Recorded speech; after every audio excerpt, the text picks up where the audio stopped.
कोशिश करने वालों की हार नहीं होती। गांव में एक गरीब किसान रामू रहता था। उसके पास केवल एक छोटा सा खेत और एक बैल था।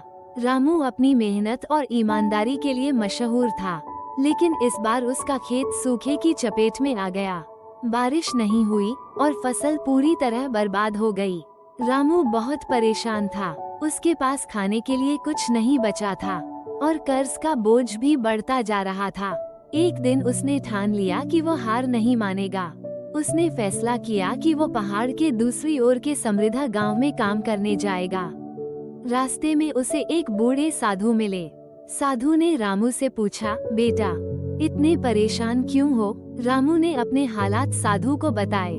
साधु ने मुस्कुराते हुए कहा, इस रास्ते में एक विशाल पत्थर है।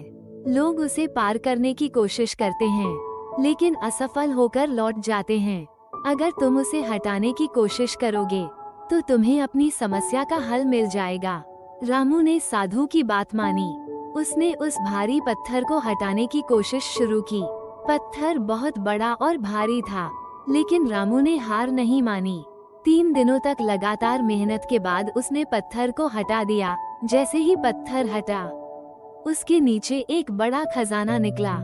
उसमें सोने चांदी के सिक्के और कीमती गहने थे। रामू की खुशी का ठिकाना नहीं रहा। उसने उस खजाने से अपने सारे कर्ज चुका दिए और अपने खेत को फिर से हरा भरा बना दिया।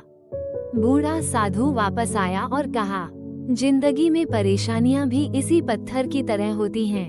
अगर तुम कोशिश करते रहो, तो हर मुश्किल के नीचे कोई न कोई समाधान छुपा होता है। बस मेहनत और विश्वास बनाए रखो।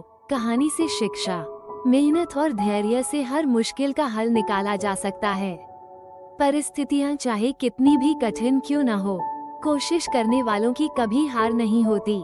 आशा है कहानी आपको अच्छी लगी होगी। आगे भी कहानियां सुनने के लिए हमारे चैनल को सब्सक्राइब करें। धन्यवाद।